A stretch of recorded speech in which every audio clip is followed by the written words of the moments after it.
Would you go along with this analysis that they need to step away from these commitments around, or these comments they've made around unlimited policy space and how quickly they can get to their inflation target?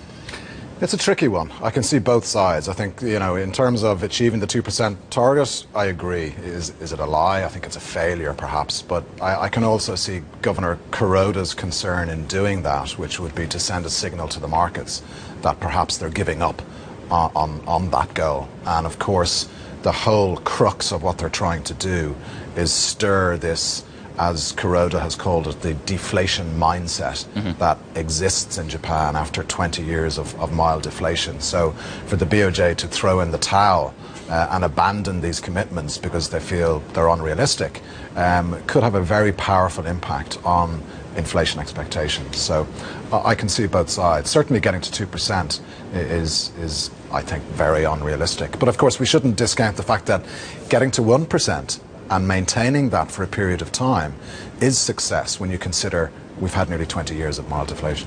We've got a chart for you that Anna found this morning. This is about the Fed's holdings of treasuries, and of course comparing that to the Bank of Japan.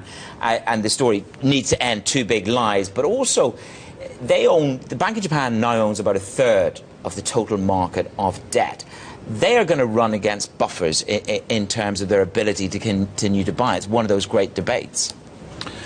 Well, you know, Japan has massive assets abroad, and I think taking it to dollar yen, that's part of the problem. Right. The fact that, you know, we have this massive investment income surplus on the current account side of the balance of payments.